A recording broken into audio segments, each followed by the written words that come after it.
Welcome back to the YouTube home for BamaOnLine.com. Travis Reier, senior analyst for BOL, alongside site publisher Tim Watts right there by my side. And of course, down there in the bottom square, we have team expert Jimmy Stein. And guys, it's a Patrick Mahomes Monday again, following a Super Bowl, a performance for all time. I don't know about you guys, Tim, Jimmy. I had some Rose Bowl vibes there in the second half, the way some of those things played out, not necessarily toward one team, but how that game was ultimately going to be decided. I guess for the Niners, when you get a chance to chop off the head of Patrick Mahomes and the Chiefs, you better do it, right, Tim? Yeah, they started that game like they were going to run away with it, and then after that, it was just a mess. I thought it was I'll give the defenses credit, but I thought the offenses were sloppy for the majority of the game. They had turnovers, special teams had a crazy, bounce off my ankle, turnover, a couple of fumbles, a bad interception. I didn't find it particularly super at all. I thought it was a good game. Definitely, it was definitely a good game. It was always within range of each other, but just so many field goals and missed opportunities, but it ended. And when it ended, I thought, okay, these conspiracy theorists are really, they're really running with this because they've been predicting this crap since Taylor Swift and Travis Kelce started dating. Those guys have been predicting they're going to score on the left. If Travis Kelce would have scored, I'm pretty sure I was moving to Italy. I'm pretty sure I was getting the hell out of this country because that was literally, they called it. That would have been literally calling it play by play, and I can't live in that world. Hey, Jimmy, kind of like Alabama in the Rose Bowl, those 50+ yard field goals are cool, right? But it seems like in retrospect, they can get you beat. Now, look, Butker for the Chiefs had a Super Bowl record 57-yarder of his own. But again, just some opportunities I think Niner fans won't forget anytime soon. In some ways, kind of reminiscent of the last time we saw these teams in a Super Bowl. When you lose a championship game in overtime, it's particularly painful because when you lose a game in overtime, it's so easy to go back in regulation and just change one play, change the outcome of one play, and you've changed the outcome of the whole game. It's kind of like the Alabama-Michigan game, very similar. All you got to do is change one play, and Alabama wins that game, not Michigan. And just like last night, the extra point, if the 49ers make the extra point, forcing the Chiefs to score a touchdown late in regulation instead of a field goal, different outcome perhaps. So you don't have to change much to change the outcome in a close game like that. It wasn't beautiful to watch by any means. But Mahomes, I felt the Chiefs would win because of Mahomes and Andy Reid and their experience on that biggest stage. And ultimately that's how it played out. Tim, did you have a favorite commercial? That's obviously always a big topic on the Monday after any Super Bowl. It'd be kind of hard to pick against Tom Brady, right? Because it seemed like he was in at least half of them. People that know me already know I'm not watching those commercials. They already know I've got it on mute. Now, what I do, I will admit to doing is today, I will track down the best and the worst. I have not put a lot of time. I saw something that caught my eye, but I am old. I have to listen to sports on mute for the most part, unless it's something I don't know anything about. Because if it's a sport I know about, I'm over here correcting them for 3.5 hours.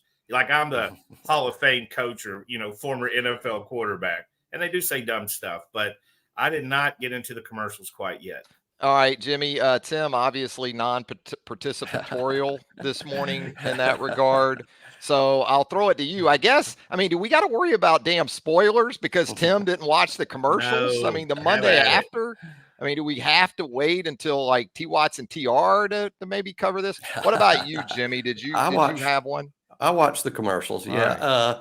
But if I had to pick I didn't think they were particularly strong. I'm sure there were other years. I'm not one of these guys that could go, well, the commercials weren't as good as they were in the 2017 Super Bowl. I can't do things like that.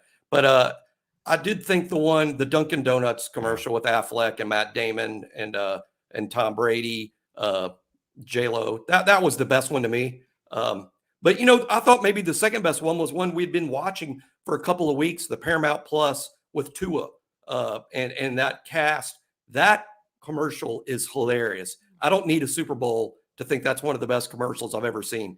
That is, if they give Oscars for commercials, that should win one. Yeah, if Affleck goes Southie Boston bro in just about anything, then I'm going to have it at the top of the list, and that's kind of what the Dunkin' Donuts Wait, commercial is. are y'all telling me they've reran the Dunkin' Donuts commercial that they had in the No, this past? one has Matt Damon, Tom Brady, and J-Lo in it. Yes. It's a little bit more. Yeah. Okay, I heard cameo. Affleck got Okay, like 10 million for that dude, work. I was reading about the last time they did that, and it was all tied together on the first one they did, and he got like $10 million, and Matt Damon and his company actually filmed it, and there was some kind of donation to their whatever charity and cause Matt Damon has, and it did sell by far the most donuts the next day in Dunkin' Donut history. So I think, one more side note I'll tell you. I was reading about this. So I didn't watch them, but I read about it. But they were saying in one Super Bowl, In Living Color, or one of those shows, did a live show during the Super Bowl and would not paying for anything on another channel, and it drew all the subscribers. And Wow. then next year they got like Michael Jackson or whoever they got. They got a big name. I can't remember who it was to do the Super Bowl, and they're like, no more, because they got that whole free 30-minute live. And I kind of remember that live episode too. So Yeah, I dropped some commercial knowledge. You'll like this Dunkin' commercial that ran during the bowl, Tim. Again, anytime I get Affleck going Southie Boston, I enjoy it. Going back to Goodwill Hunting or anything else, he's done with Matt Damon. And boy, Dunkin' is huge in the Northeast. So this being up there, you guys, if you've been up into Northeast, Sure, and yeah.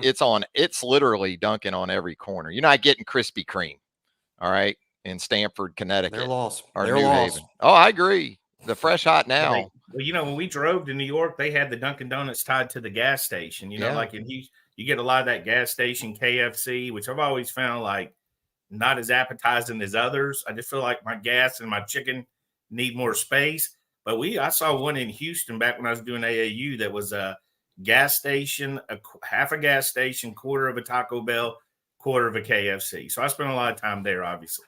SK checks in here in the comments about the game itself and says San Francisco lost because they abandoned the run in the third quarter. Again, kind of another scenario that kind of smelled of the Rose Bowl to me a little bit. This sort of retrospective of Alabama, Michigan, Jimmy, that, well, boy, Michigan just owned Alabama's offensive line. Well, Kansas City, speaking of snap issues, Creed Humphrey had some Seth McLaughlin problems. Kudos to Patrick Mahomes for handling it with the aplomb that he did. But Christian McCaffrey, from the outset of that game Sunday evening, I thought the Niners established him, but didn't necessarily stick with him throughout the game, maybe like they should. They threw it to him. The double pass to Jawan Jennings. And how about Jawan Jennings, a Tennessee product, with a touchdown pass and a touchdown reception? What did you think of that? Did you think McCaffrey got enough of the attention that you would think he'd get? No, I thought San Francisco should have run the ball more often. Tony Romo was bringing it up live as it happened. Romo was consistently pointing out, why aren't they running the ball here? And I, running the ball is not a play call. It's who you are. You can't get away from who you are. And San Francisco is successful because of Christian McCaffrey, their dependence on McCaffrey. And I think they got away from him too much, particularly in the second half. Just run the ball. I think Alabama might have had more success against Michigan with some more runs in the second half too. But you do that all during the offseason. Again, running the ball is who you are. It's not just a play call on the sheet. You have to be devoted to it all year long. You have to build your offense around it. And McCaffrey's their best player. It's like a pitcher getting beat on his second best pitch. I mean, their best pitch is McCaffrey with the ball in his hands, and they probably didn't give it to him enough. Yeah, even with Ayuk, even with Deebo Samuel, even with Kittle, McCaffrey is their guy, it seems like, and maybe didn't get enough out of him to close out the Chiefs there when they had the opportunity. Hey, speaking of play calls, guys, have you heard? The Alabama Crimson Tide back in the market on the offensive side of the ball, where a coordinator and, as we're learning, an offensive line coach, quarterbacks comes into this too. Tim, as we saw over the weekend, and understandably to an extent, some anxiety on the roundtable there with us at BamaOnLine.com. But in terms of stress, where would you kind of put your meter right now where that's concerned? Yeah, I think the reaction to anything in sports is it comes down to what kind of personality somebody has. I mean, we had 3 weeks ago, write him a blank check to T-Rob. We had an overreaction to assistant coaches leaving, and we saw through Saban's tenure, Nick Saban's the greatest coach of all time. I'm not sure it's really debatable at this stage. Yet every time he lost an assistant, it was a massive loss to some, right? And it never really, Kirby obviously was a great coach, but they still were super competitive after Kirby, obviously. So even Scott Cochran, guys that you would have never really thought to see away from him. So I don't think this is a huge surprise. I did find out that like a lot of people, like I'm still doing research on Grubb, and I know more about Kalen DeBoer than anybody else, and maybe Shepard. I know a lot about those guys because I've heard the most about them, but I was a little surprised that like the guys, like, they knew what a great Huff, Huff's a great offensive line coach. And I think that's because of the Joe Moore Award. And I don't doubt he's a good offensive line coach. He's got a job at the NFL. He had a job with Kalen DeBoer. I don't deny that Grubb's probably a fantastic play caller as well. But, when Kalen DeBoer was hired, everybody I talked to, every college coach talked about him as a play caller. They talked about him as an offensive guy, an offensive genius, the mastermind. They talked about Kalen DeBoer the most. It was very similar when you talk to people about Nick Saban's defense, right? They're like, it doesn't matter. It's Nick Saban's defense. It doesn't matter. It's Nick Saban's defense. That's what we always heard. I get that same vibe from Kalen. So I do feel confident that Kalen DeBoer is capable of calling his own plays. He's 49 years old. This isn't a guy that's past the thing. He's perfectly capable. And it's my understanding he's had the takeover if he doesn't like a play in a situation. I had one coach tell me he does a lot of the 3rd and 4th down calls, even at Washington. So he's a heavily involved coach. The reaction is what it is. It's Friday night. We're 2 hours from the portal. Shit, in my mind, I've been counting it down for 29 days and 22 hours. Not even lying.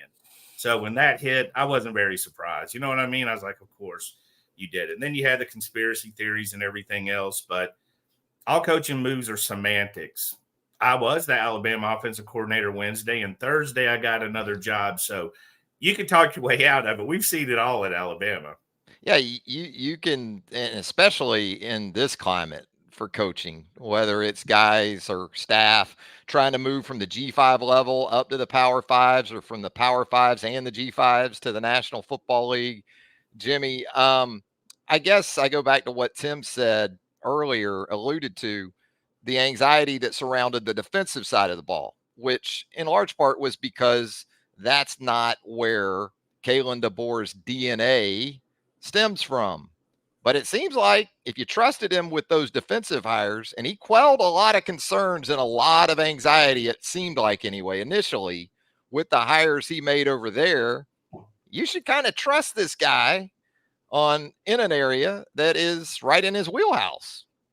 This is exactly why you hired Kalen DeBoer in the first place, right? And what I harken back to is the day that it became apparent that DeBoer was going to be the guy. Within those few hours, before it became official and right after, there was no certainty whatsoever that Ryan Grubb was coming with him.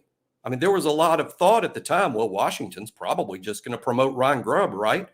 Greg Byrne didn't make the hire based on, hey, Kalen, we want to hire you, and you're bringing Ryan and Scott, right? They're coming with you, right? Contingent. No. Yeah. He hired Kalen DeBoer to be the head coach. The staff falls where it falls. There was no plan that Grubb and Huff were a definitive part of this. And then it happened ultimately that they weren't.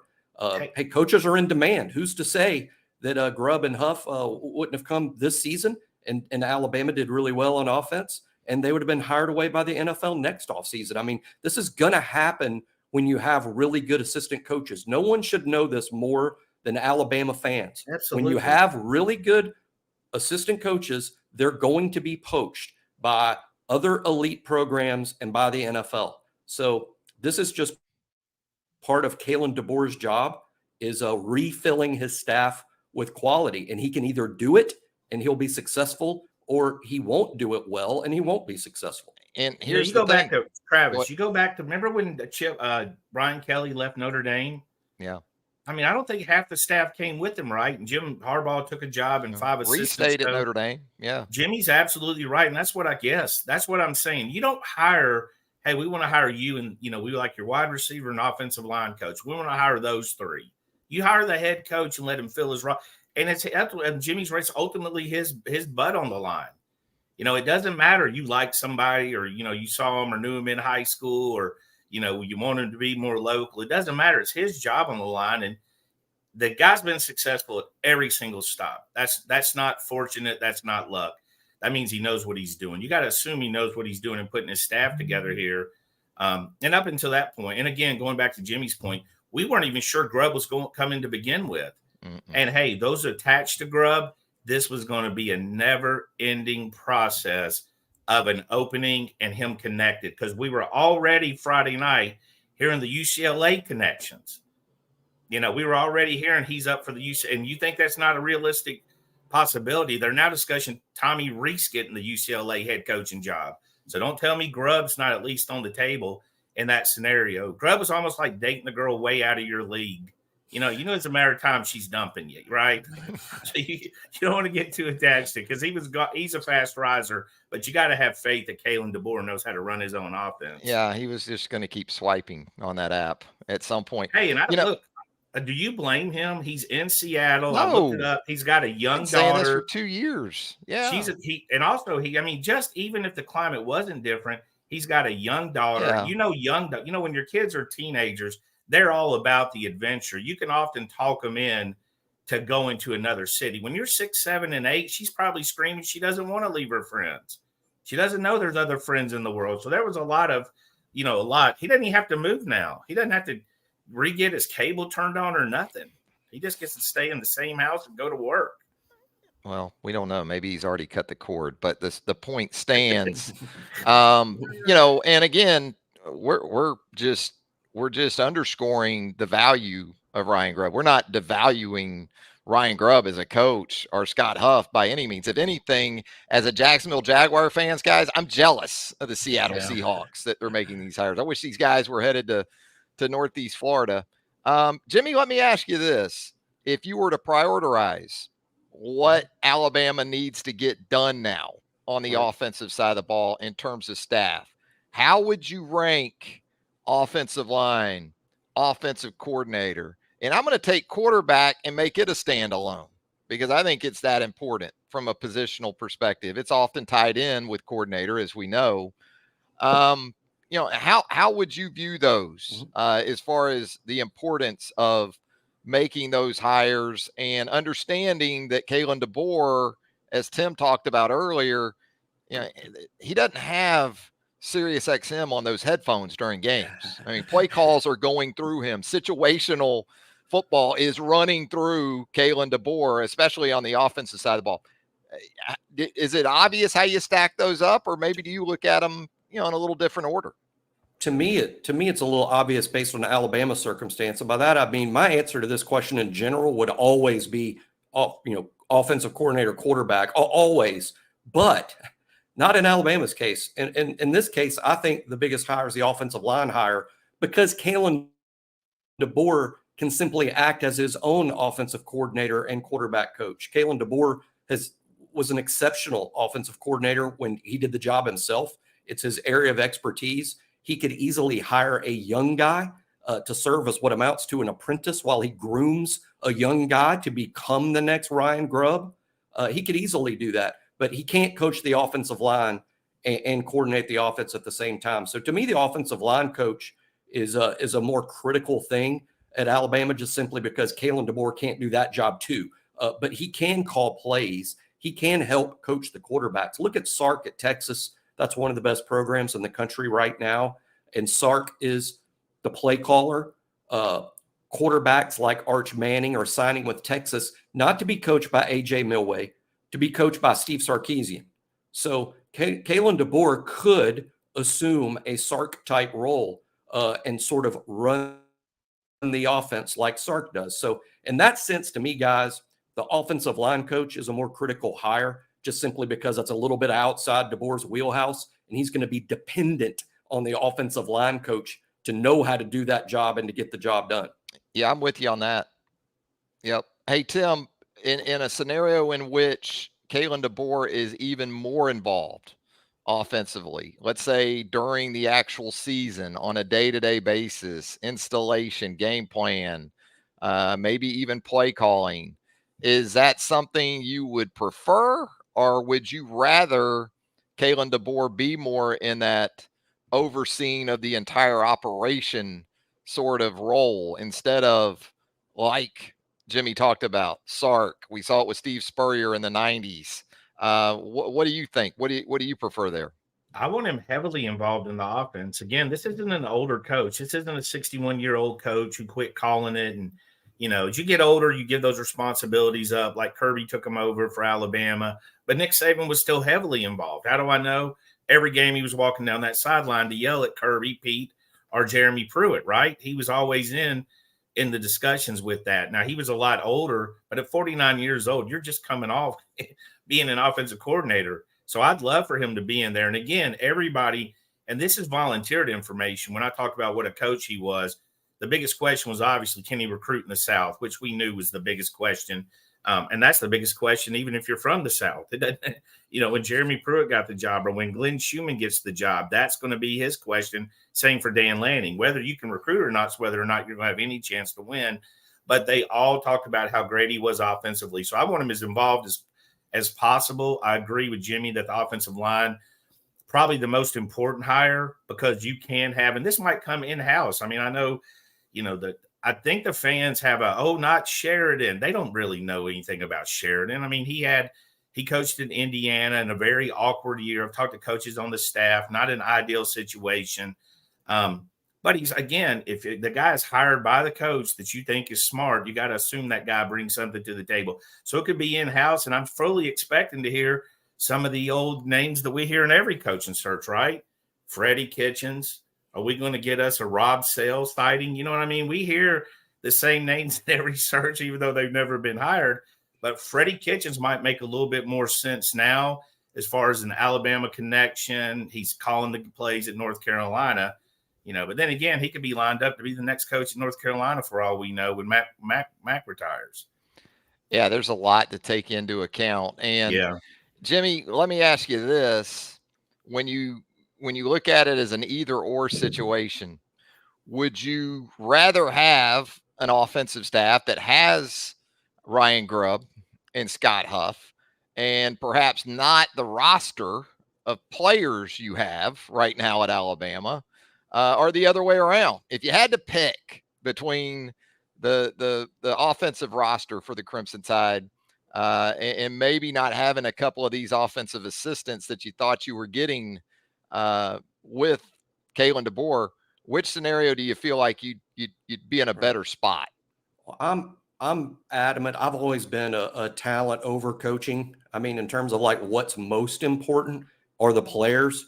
And I'm not devaluing or minimizing the coaching. I'm not saying it's not important, and you can win with idiots running as long as you have, all 5-star talent. That's not true at all.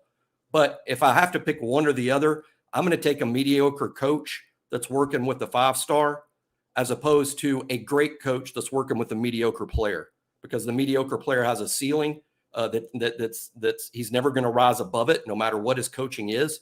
Whereas the 5-star type super talent doesn't really matter who's coaching him. For instance, as we sit here, I'm sure you two can, or very possibly can. I don't know who Patrick Mahomes' coach is, the Kansas City Chiefs. I don't know, and I don't care. Patrick Mahomes is Patrick Mahomes' coach. Exactly. It's the feeling I get. I don't give Mike Trout's hitting coach any credit whatsoever. I give it all to Mike Trout. That's the way I feel about the players, even at the college level. Yes, and again, don't get it wrong that I'm saying coaching doesn't matter. It matters hugely. To win championships, you need great players and great coaches.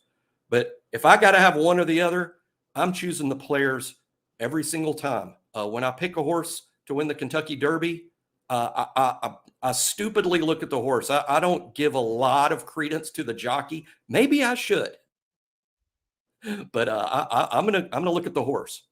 Nick Saban said players over plays, right?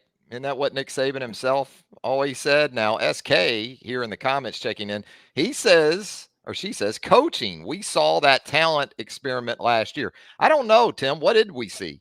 We saw a team that ended Georgia's 29-game winning streak. We saw a team win the Southeastern Conference Championship. We saw a team lose in overtime to the eventual national champion. I mean, that's what we saw last national champion year. That pretty much drummed everybody else, right? You know what I mean? I mean, also coaching, we had Nick Saban, the greatest coach of all time. I think that was a good start. Pretty good assistant jobs. I mean, again, Tommy Rees, say what you want, but now he's being mentioned for the head coaching job at UCLA, and Kevin Steele certainly did some things right. T-Rob was a highly sought after guy.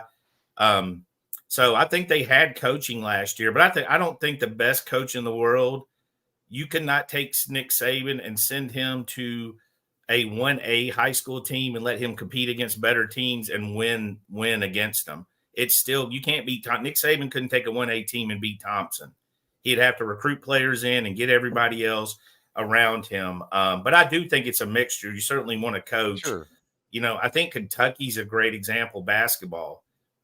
Can he coach or not? Because he has talents, the best recruiting class ever. I think he just got handed his 7th straight loss. So, I feel like Calipari should have more national championships than Nick Saban. And I mean, literally, he's had players come through Kentucky that we're not talking 5 stars. We're talking top 5 players, multiple guys that went in the top 5 of the NBA draft. So that's kind of the question, but his talent gets him reasonably far most years. So I think it's an even debate. You got to have coaching. You got to have talent. I don't think it's as simple. But I don't think the greatest coach in the world can go dominate somebody with a considerable less talent. Now, if it's close to even, they can scheme them up. And I'll tell you what a good coach, a great coach will always do, no matter how bad that team is, how little talent's on that team. He will make them better. They will be a better team. They will be better coached. They will be fundamental. They will be tougher. But I think it's a mixture. You definitely got to have the talent to win. I mean, Andy Reid ain't winning that bad boy like he does with Teddy Bridgewater. And Teddy Bridgewater's a solid NFL football player. It's kind of great coach, great player. That's usually the mix that you need. Yeah, the opening script for Kansas City on Sunday night against that San Francisco defense, it didn't really matter much, did it? Because the Niners just absolutely took care of it. Ultimately, it was the best quarterback in the game, perhaps of all time, Patrick Mahomes, with some Travis Kelce and some other guys, really, on the offensive side of the ball for the Kansas City Chiefs. And again, this is understanding the importance of coaching. But the point is also Alabama, talent-wise, on the offensive side of the ball, you feel really good about. If anything, it's more the defensive side where you might have some questions. Yeah, offensive tackle, some spots on the offense that perhaps in the late portal, Alabama's going to have to look to address. But one of those areas where Alabama shouldn't need to address it, Jimmy, is the running back spot. Want to get specific with that area on today's show. And boy, you look at the way the season ended with Justice Haynes, and I just thought the polish and how poised he looked in that Rose Bowl game against Michigan struck me as much as anything physically. He just looked like a dude that should have been in the spot he was in for a lot of that game. Kind of bittersweet with Jace McClellan moving on, because that felt like healthy Jace that we never quite got to see enough of over an extended stretch at Alabama. So with Jace moving on, Roydell Williams taking the transfer portal to Florida State, where does the line start for you? Justice, Jam, just looking at that group. Yeah, to me, it's just, I'd call the Justice and Jam show, or the Jam and Justice show. That's what I suspect will be the situation, a 1A and 1B situation with those two guys. And let's not forget Richard Young. I know we saw him a lot less than the other guys, but from everything that I hear, from everything I expect to see, I think he will be as good of a number 3 back, as you're going to see in this league. And I think if those 3 stay healthy, Alabama's run game could potentially be very, very good. I see it as kind of being the bread and butter of this offense. And in terms of what Kalen DeBoer is inheriting, he's going to have a run game or running backs that he can rely on. He had a good one at Washington and Dylan Johnson, who's a good player. I think he's going to be thrilled when spring practices start and he really sees Jam Miller and Justice Haynes. Kalen DeBoer will feel like that little Charlie kid in the Willy Wonka movie. I mean, like, you got to be kidding me. These two guys, I think they're great talents. What they need to improve on is the little things that Jason Roydell, due to their experience, became good at over time. The picking up blitzes, the pass protection, catching the football, just all the little things, ball security. things that older kids just have more of a handle on. But that will come with experience, and it's going to come quickly because those guys will get a lot of carries early. Look, when you have a new offense and you have a quarterback that's learning the new offense, then there is nothing better than having two running backs that you can rely on to help win the game. I think Justice and Jam are here at a really good time. I think DeBoer is going to be thrilled finding them here, and I suspect they're both going to have very big years in 2024. Yeah, off the ball work with young backs is kind of the thing you always wonder about. I thought we saw some improvement from Jam Miller in that regard in his second year. I thought Justice showed up about as polished in that way as you could as a newcomer. And Richard Young, Tim, I get some Eddie Lacy, Trent Richardson combo vibes from those two and coming in the same class, and what the future could hold for Richard Young, who I don't think, watching his high school tape, probably got as much of those opportunities that we're talking about like Justice Haynes got maybe at the high school level. Yeah. And real quick before I answer, I want to take a minute and ask you guys to take 1 second, 3 seconds, 5 seconds, hit like, hit subscribe. We're close to, I think, 7,000 followers, which is huge, starting from scratch. Again, we enjoy this. We have fun with it. So take 1 second, like and subscribe for us. Recommend it to a friend, and we'd appreciate it. Yeah, with Richard Young, I think with Richard kind of got lost in the Justice Haynes drama. Richard, there was no drama with Richard, right? He committed on a Friday. I'll never forget, people were predicting him to Oregon out of the blue. He committed to Friday. We knew he'd been a silent commitment for a while. I don't really believe in silent commitments, but it's something we're aware of. He had told the staff he was coming. And then after that, he was quiet, right? We didn't hear a lot. There wasn't a lot of drama. Now, Justice goes home to Georgia, and, oh, Lord, he's gone home to Georgia, crossed the state line. That's where his parents live. So we had constant Justice discussion and drama, which was fun. Georgia was there. Ohio State was there. So I think Justice just hogged the spotlight. Plus, Justice is special. He's a special player. However, Richard Young has got some little things I'm not sure anybody else on that, in that 5-man roster, in that 5-man room has. He's got an extra gear. I mean, when he gets it, he's going. It's probably a little bit more straight up the field. Justice has got that natural ability of cutting and planning and all that. But Richard Young, he finds a seam, he's going to be a trouble. I mean, he is going to be a handful. He can run the football. He is fast. He's sturdy. He doesn't look very big, but dude, when that kid got his shirt and everything off, this was in high school. I haven't even seen him since then. He was a big, strong, muscular guy. So not some little, rinky-dink guy back there. So yeah, he might have a little bit more of an extra gear than the other guys in that room. And Jimmy, I think so much of it gets overlooked because of the production of Michael Penix and those wide receivers at Washington. But really, in this offense, you want to play in the NFL at the running back position? Translatable is a word that certainly comes to mind for guys like Haynes and Young and Jam and the newcomers that Alabama will welcome, or has welcomed and will continue to welcome here as we head into the summer months. Probably the most exciting aspect to me of the entire DeBoer offense is this. They run the football. Michael Penix, I think, threw for more yards, first or second in the country in the amount of yards that Michael Penix threw for. And I think people have a tendency when they hear that to assume, oh, they must not run the ball very much. I think Dylan Johnson was second in the Pac-12 in rushing yards. They do run the ball. There's a commitment to do that. And I'll be honest, I'm glad, because I get a little critical myself of the spread offenses that throw it 50 times and never try to run the ball. I'm just adamantly opposed to that style of play. And I'm thrilled that, hey, you kind of get the best of both worlds with the Kalen DeBoer offense. They want to throw the ball. They want to throw it downfield. They want to be explosive, but he never forgets the run game. It's always a big part of what's going on. And Dylan Johnson's 1,200 rush yards excite me every bit as much as any other aspect of what Washington did last year with Penix and Rome Odunze, who's just a fantastic receiver that we'll talk about a lot on this show leading up to the draft.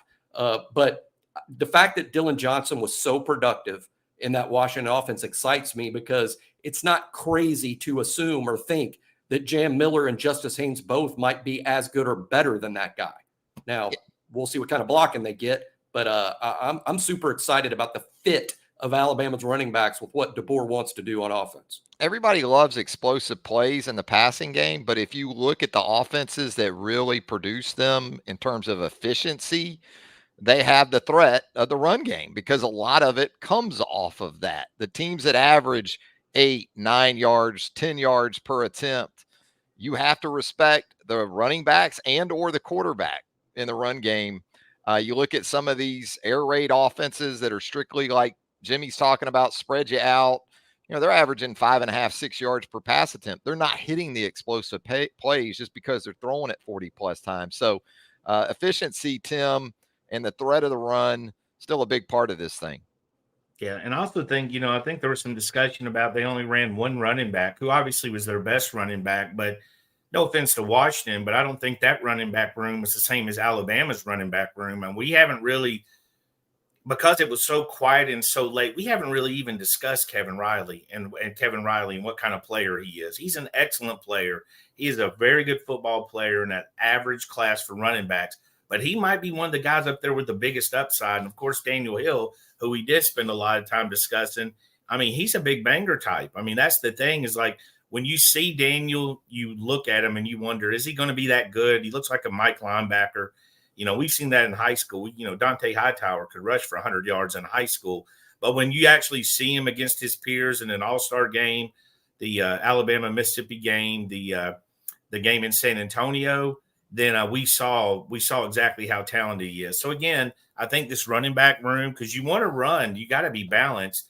What did old Buddy Ryan call it, chuck and duck? You can't just come in there like Andre Ware and throwing it, like you said, again, those 5-yard passes are what everybody else is doing with the 5-yard run. But this room, I think if you look at this room and Robert Gillespie, you know how much Robert Gillespie loves that room.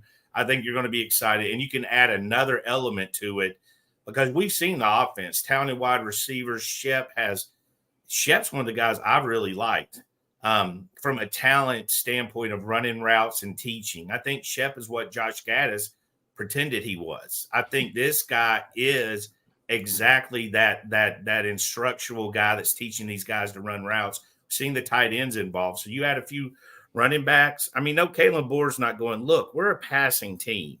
We're not running these guys a lot. I don't care how good they are. He's not doing that. He's figuring out a way to get them into that game, get them into the offense more.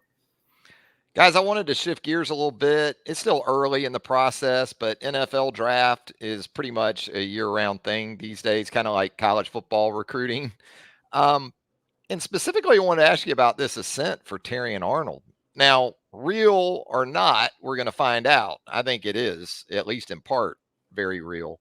But you're seeing him in more and more mocks, it seems, as perhaps the first Alabama player off the board in the draft coming up in April. And more so going ahead of even Kool-Aid McKinstry at that corner position. Tim, do you kind of see it that way right now? Are you surprised by this buzz, or is this kind of what we should have expected given the tape that Terrion put together that in on the round 2023? table in November, I think it was. I talked to NFL guys familiar with that position, and guys meaning coaches, and he was and guys involved with the draft, and Kool-Aid was behind Terrion. I don't think it's much about Kool-Aid. I think Kool-Aid, the question with Kool-Aid is I understand is how fast he is. He didn't have a lot of tape. They didn't throw at him, right? Terrion has everything. Of course, when you look at him, size, and he's going to interview out, he's going to interview off the charts. Kool-Aid will as well. He's a great personality too, but Arnold's got that almost, the NFL loves that upside. Kool-Aid's kind of is what he is, which is a really good player. Nothing wrong with that. But Arnold, you keep thinking possibly can get even better, which is big. I believe the ascent's real. That was the talk early on. It was hard at the time because nobody really could imagine Kool-Aid not going ahead of him.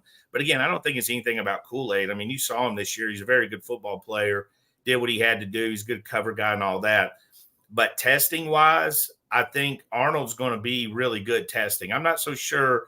I thought Kool-Aid ran well, but I've heard a few NFL guys that make me question how well. And the difference between 4.43 and 4.51 with them is the difference in drafting the corner. So curious from that aspect. But I believe Arnold. And again, all these guys, the Bama guys will interview well. They're going to have film. Kool-Aid, oddly enough, will have the least amount of film. I just don't feel like he was challenged that much this year. Kind of reminds me of Pat Surtain. Was that his sophomore year? Like, I don't know if I saw Pat on the field. I don't remember a single. I don't remember one year. I don't remember a single play. I think in 18 you started the season, Jimmy, with Surtain and Diggs as your corners, and then Trayvon got hurt in Arkansas, and then you were Savion and those guys, kind of piecemealing it through the rest of the season. But Jimmy, I guess for Terrion, my thought process, I don't know about yours, as the season progressed, was he's also showing these teams he can play more than one spot, man. His positional versatility, corner obviously is where it starts. That's where the value, if you're a lockdown corner, you don't have to play anywhere else. But Terrion was afforded that opportunity, man. He took advantage of it. Yeah, I think his move to nickel corner when he started playing that star position some of the time, and he wasn't exclusively playing just the outside cornerback spot, I think that's sort of also when the NFL ascent started, because you see so much more of a skill level there. You see when they're playing inside, you get to see so much more than just the cover skill. You see the playmaking part. You see the run support part. You see him cover more than just outside receivers. You see him make plays. And Kool-Aid wasn't really afforded that, especially when you're playing outside corner and you're not challenged. I mean, what tape is there? I mean, like that 2018 season, Travis, that you're talking about. I mean, who in their right mind would throw at Surtain when Savion Smith's on the other side? And I know that's a little rude, but Savion's probably not listening. But, I mean, who's going to throw at Surtain when Savion's on the other side? Alabama had a great benefit of when you had Terrion and Kool-Aid, sort of a pick your poison type of situation. But Terrion ended up moving inside some, playing star some, and I think that's when it really took off. I completely expect Terrion to be drafted ahead of Kool-Aid. And, my favorite draft guy that I watch I watch a lot of them all the time. My favorite's Daniel Jeremiah with NFL Network. When he said a few weeks ago that Terrion could go as high as 5th. Yeah. I mean, that got my attention quick, because we know there's going to be quarterbacks going 1, 2, 3, and then probably Marvin Harrison 4. And it immediately came to mind when he said that. I'm like, he says Terrion might be the first defender taken in this draft. Yeah.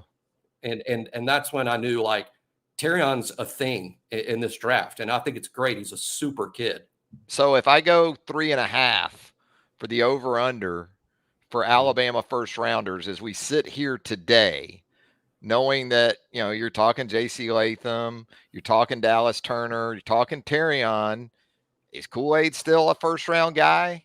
What about Chris Braswell? Would you guys go over or under the 3.5 right now, Tim? You crank us up. I would go over, because I think you've got 3 locks. I don't think there's any way Dallas or JC or Arnold fall out of that first round. I also think you got enough potential there. You got guys like Barmore, who almost, Barmore's a guy similar to Braswell. He tests well. Coaches sign off on him. He's an upside guy. There's not a lot of wear and tear there. He's a guy that can slide into. And, of course, Kool-Aid. I think, that's the one thing why the teams drafting in those bottom 6 spots are always drafting in the bottom 6 spots, because they're good. And they don't need the sexy flash that some of the other guys do. They just go and they get their guy that fills in right away. You get 3 to 4 years out of him, worst case scenario, which in the NFL is huge because you have so many busts. So I think that Alabama will have another guy drafted in that range. But I do think Kool-Aid could fall in the second round. The thing about the second round, we've seen a lot of guys. Some of Bama's best football players have fallen in that second round, right? We saw Xavier McKinney. You still can't explain that to me. Brian Branch last year. Brian Branch. They were Xavier McKinney, Brian Branch. You know why? Because they didn't run, they didn't run as fast as other guys. They wouldn't, but you know what? They're football players. They know what they're doing. They understand. They were instant impact guys. Both of them had big years. So yeah, that second round, it's not hard to fall into it. But they lose that year of control when they do. So there's a lot of things being factored in. Also, I think we're going to see like 20 quarterbacks eventually in the first round. And I'm going to tell you who I blame. I blame Pat Mahomes and Mitch Trubisky, because Mitch Trubisky screwed it up. And now everybody is worried to death about Mitch. I mean, Pat Mahomes went 10th and Deshaun Watson went 11th or 12th, right? Yeah. Mitch Trubisky was second. I don't think there was another quarterback taken. My So now Jags took Leonard Fournette. I said that at this 4 or morning on 5, thread Tim. on the round table. They're like, the Bears should be embarrassed. I said, the Bears, They got he went 10th. The Jets were up there. The Jags were up there. There's a lot of guys that don't have a quarterback. We've got now. Blake Bortles. We're good. No, we're good. We're locked in. So I do think the more quarterbacks you see, because a lot of these guys would not be I love Jaden Daniels. I'm a big fan of his. I don't think he'd be a possible number 3 pick, 5 years ago. I think he would fall in that 10, 12, 15 range. But then again, everything's been pushed up, and now they're mentioning guys like Bo Nix, Michael Penn. There's so many guys. Spencer Rattler's going to make a run. Watch Spencer Rattler. He's going to make a run, Jimmy. They do. They get desperate. I mean, remember the reaction when the Eagles took Jalen Hurts in the second round, which surprised a lot of people, because they had like what it looked like a franchise quarterback at the time. So these guys are not going to mess around. So what I'm saying is a lot of talented guys will fall in that second round who will be really good football players who will get that huge second contract. So if that's Braswell or Kool-Aid, I still think they're going to be fine. So, Jimmy, you going over the 3.5? Yeah, exactly. Tim's thinking on that exactly. The first 3 guys feel like locks, and then it's over because probably Kool-Aid or Braz or both, but probably one of them still sticks in the first round. Kool-Aid, to me, it's all about that 40 time, and which is kind of outrageous, as Tim's pointing out. I mean, look how good McKinney and Branch are in the NFL, and they probably are in the second round because of their 40 times. And Kool-Aid could do the same thing. I bet this has been said in these front office rooms, or these scouting rooms in the NFL. I'm sure it's been said as they watch Kool-Aid's tape. Somebody in the room says, if that guy can run, he's the best corner in this draft. Well, can he run? I guess we're going to find out. I mean, that I'm sure has been said, because Kool-Aid's man skills and his physicality and the way he's built. I mean, ball skills are pretty good too, right? Basketball player. Yeah.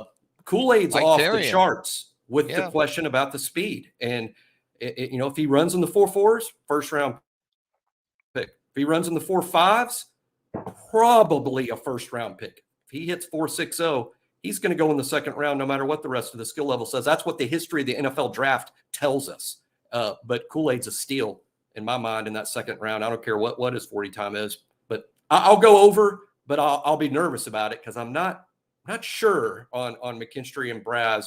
But what I am sure about is if they're picked in the second round, someone's getting quality players there. The V word, value, for sure. Hey, want to remind you, if you haven't already, subscribe to the BamaOnLine YouTube channel. Simple as a click. Hit that like button. Turn on those notifications as well. You'll get all of our video content as it drops right here on the YouTube home for BOL. And of course, you want to join us right there at BamaOnLine.com. The Roundtable, our premium message board, that's where you're going to find myself. That's where you're going to find Tim Watts. That's where you're going to find Jimmy Stein, Clint Lamb, Charlie Potter, Andrew Bone, JoJo Hastings, all of us right there at BamaOnline.com. Guys, as we wind things down here on a Monday, got to talk some Alabama men's hoops. Pretty impressive win over the weekend at LSU. Just 109 points for the second time this season against the LSU Tigers. Defensively, I think maybe Nate's to the point, even for Nate, Tim, where, look, we kind of are what we are defensively. Yeah. But, man, when this team puts it together offensively like they did in Baton Rouge Saturday, it's something to watch. We said that early on, though. This team's going to go as far as their shooting takes them. It was never going to be a slap the floor kind of defensive team. I mean, we knew they were limited athletically. We knew when they went in the driveway, they wouldn't do the old shuffle drill to practice defense. They were shooting jumpers over and over. So we know what we were kind of getting. I mean, you see the run. I do love the interactions with my friends and some of the board guys. I know the overreaction comes a lot, but how, like, people are still telling Nate Oats how to coach. I want y'all to understand, I don't know what any of us do for a living. Well, I know what I do. We do. I don't know what everybody does for a living, but you're not a better frigging coach than Nate Oats. So when he uses the timeout, so when he does this, when he plays this guy, you're going to have to trust him. He's winning. Literally, I've had a lot of people describe this team as kind of a mid-major team. The talent on this team's like a really, really good mid-major.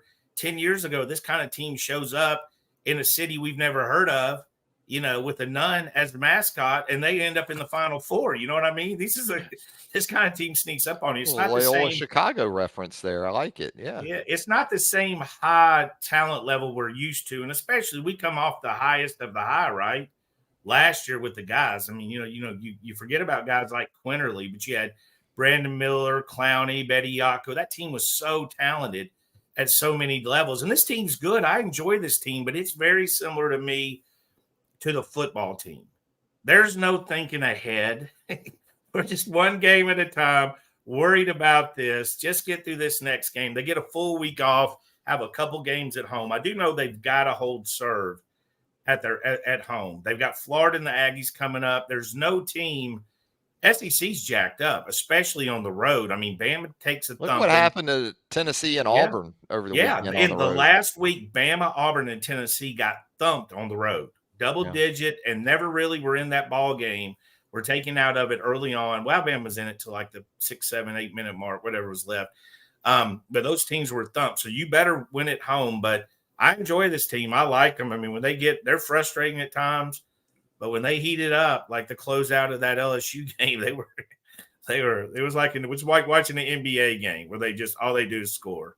Jimmy, Nick Pringle with a big performance off the bench in the paint for Alabama with 17 points in like 15 minutes. How much stock are you putting into that performance moving forward?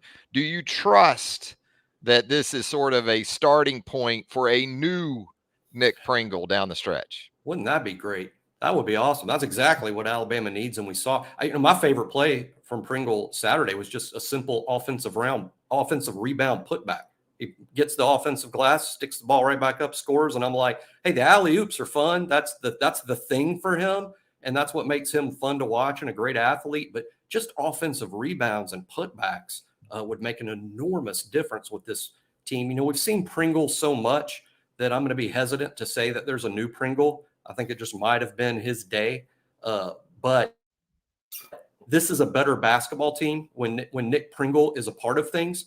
And I hope that there's at least a new attitude in the sense that, hey, Nick, you can be a significant supporting role player here. And the team needs you because there's going to come a game when a big guy is needed to make a defensive stop, to get a big rebound, to score the alley-oop in the paint. This team needs Pringle, and this team is better with Pringle being a part of things. But I'll be a little surprised if that's the production we're going to see from here on out. I think we've seen enough of Nick to kind of know who he is.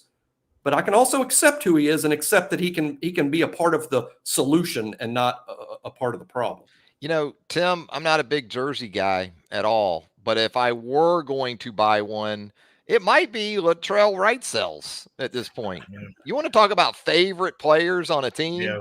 I am team Latrell. And not just because he was white hot from 3 against LSU. I like that with about 3 minutes left in the game and Alabama up comfortably, this is a guy diving into the photographers for a loose ball.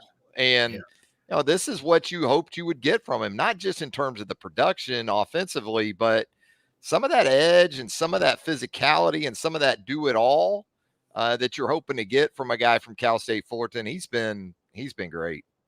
Yeah. I mean, he had double-digit rebounds, right? Yeah. No turnovers. That was what stood out to me. Double-digit rebounds, no turnovers. We know he can shoot it.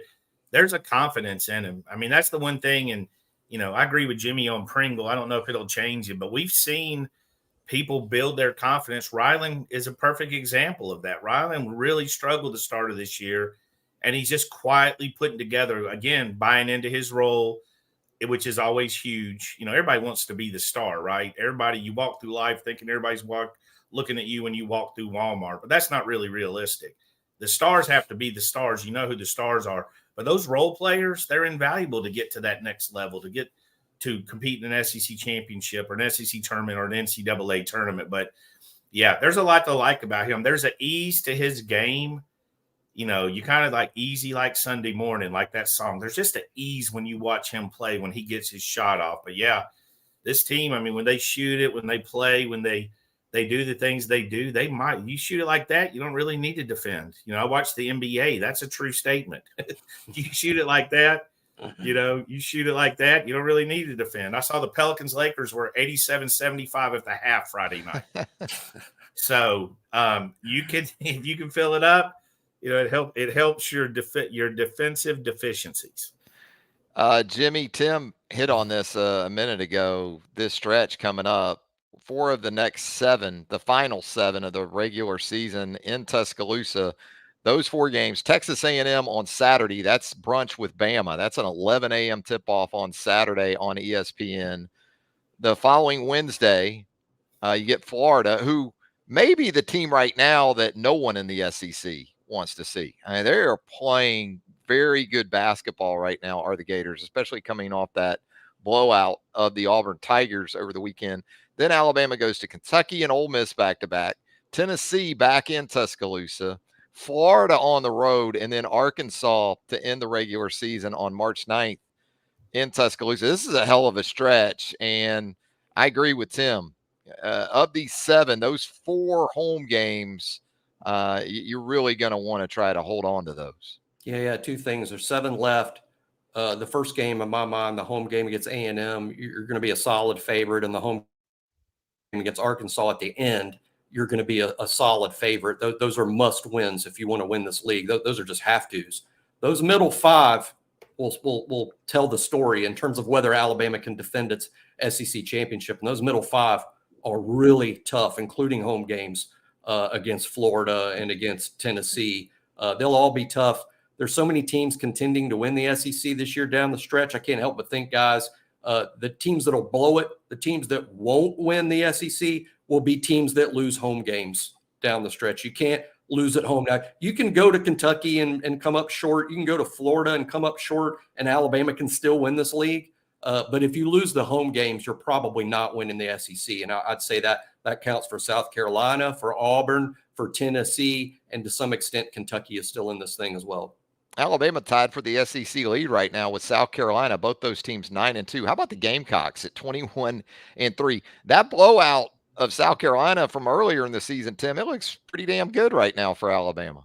Yeah, they said the SEC wasn't ready for us, and I know Alabama thumped them, but maybe the SEC was not ready for South Carolina after all. They've had a good run. They're very competitive. They were competitive in that game for a while, and then Bama did, do what they do. They just took over when they get hot like that. But I think this, like if you're a fan, it's a good time to follow all the SEC basketball. I mean, the Auburn, South Carolina at Auburn, there's Matt. You got to start figuring out and doing the math, looking at the whole schedule to figure out who you're rooting for. That's where you're at here. So big games. I know Tennessee goes to Arkansas. Arkansas is not very good, but hey, the SEC, it's a weird situation at home, and people will say, well, Texas A&M's not as good on paper as Tennessee, and they played them really well this past weekend, looked really good, and a pretty dominant win. So yeah, I mean it's going to be a very close race, and Jimmy's right with Kentucky. I don't know what to make of Kentucky. You know what I mean? I don't know what to make. They couldn't. I mean, I just saw them lose to Gonzaga, and not the gun. They lost to Gonzaga we knew before everybody knew Gonzaga. Just a good, at the time considered a mid-major team, but they were dominated pretty much on the glass. And again, a home loss. They've lost to Tennessee at home. I feel like Florida beat one at Kentucky. Am I misremembering that? No, they did. They won on Kentucky. Okay, well, they won at Kentucky to kind of start all this. Yeah, so they've got like 3 or 4 losses in a row. But again, they've got unbelievable talent. Even in that game, they make runs. Alley-oop doing the extremely talented. They got the Shepherd kid for you old heads like us 3. Jeff Shepherd, who was a hell of a basketball player back in the day. So it's a really interesting race. And I just made a post on the roundtable. We have no football. Y'all failed me. You let it in. So now we're going to Major League Baseball. We're going to Bama baseball. Jimmy, nobody's look at Jimmy. He's leaving here to go sit out for tickets. And the game's Friday. He'll be the only one even Friday right before the game. Going to sit up in my tent outside the stadium. We'll see you on Friday. But so you got that going on. You got NBA. Noah Clowney's playing. Just a lot going on to kind of distract us. to get to the spring where, fill these two coaching staffs and start getting ready for spring football. When does that start? Y'all know? We don't have an exact I know date. it's no more than 5 weeks from today, no more. And I've heard a rumor, they're just rumors because I don't know for sure, that they might try to squeeze in a practice or two before spring break starts. And if that is true, then we're just 3 weeks away from the first practice. What I'm surprised about? Like I mentioned the stat, and this was a lot of people were hitting me about this over the weekend. Like when I said Kalen DeBoer and his staff were on vacation, they were like, "This is new. I've never heard of this. This is new." I'm like, "It happened every year."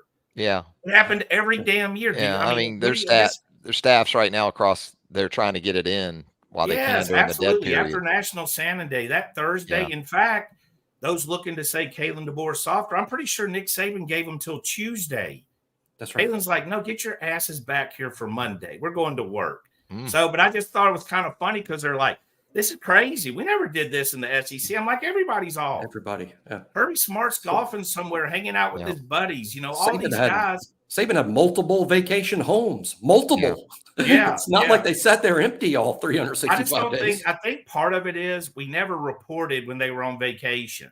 Yep. We never said, "Hey guys, they're on vacation." I only mentioned they were on vacation to point out that they were spread all over the country when Grubb left Friday night. Some coaches were on vacation who found that out from people texting them or seeing it on Twitter or the reports. That's how they found it out. So that's the only reason it's really relevant. But Nick Saban gave him time off after losing to Michigan. Yeah. Got some fans pretty mad. Makes them soft. Drink your sweat. You don't need a water break. Nick took some time off after Michigan. He's still off. Playing golf. He took all the time off. He said, "Yeah, I'm going to take some time off." Yeah. Well, look, as Tim told you, there's so much still to keep up with us at BamaOnLine.com. The offensive coaching staff situation, hoops, big one with Texas A&M coming to town this weekend. Can't afford a sleepy start late morning against Wade Taylor and Anderson Garcia and the rest of those guys for the Aggies. So a lot to consider with us there at BamaOnline.com. Anything else, guys? Tim, before we get out of here. No, I don't. I think we've got it covered. We'll see what this happens. I'm pretty sure the staff's arriving back. They're arriving back today. And you got to remember another thing is we had guys had to go back and get their stuff. Courtney Morgan's a prime example. If he found time to move before this little 5-day break, I'd be shocked. Because, he was on the plane with Kalen DeBoer when he got here, right? Yep. Kalen DeBoer, he's having to wash his underwear every night, They're just getting to that stage where they need their clothes and their PS5 or their Fire Stick that they've got trained right. They're just now getting that in Tuscaloosa. Jimmy, always appreciate it, my man. Oh, love the show. And spring practice coming up. I'm just as excited as everyone that's on the round table. I'm just as excited to get spring practice. I can't wait for that first practice video just to see what practice looks like under the new leadership. We got to find out if we can cover practice. Yeah, we don't even know the practice rules yet, do we? There's been rumblings. But I'm optimistic. There's been in it, and it sounds like it will be different. Well, here's two things I know. We can't get less practice access. No, I think there's going to be They would have to drive us out in the desert, shoot us in the forehead, bury us to have less access. Also, I've mentioned this in threads. I'll say that Kalen DeBoer and them are going to be more NIL positive and using the NIL. And they're like, really? I was like, dude, that's like my grandmother who gave me a $5 present well into my 30s. It never went up with inflation. Nick Saban was not spending that bad boy. So, yeah, anybody's going to be more receptive. I think he retired because of it. It played a factor in. So, yeah, they're going to be more active. They're going to be more NIL positive. Don't think there's much doubt about that. Hey, Tim, Jimmy, appreciate it. It's been a lot of fun. And again, we certainly encourage you, if you haven't already, to subscribe to our YouTube channel here for BamaOnline.com. Hit the like, hit the notifications bell so you get all of this content as it drops. And of course, come hang out with us at BamaOnline.com. The Roundtable, our premium message board, is the place for Alabama fans to be. For Tim Watts and also Jimmy Stein, Travis Reier, thanking you once again for joining us. Until next time, so long, everybody.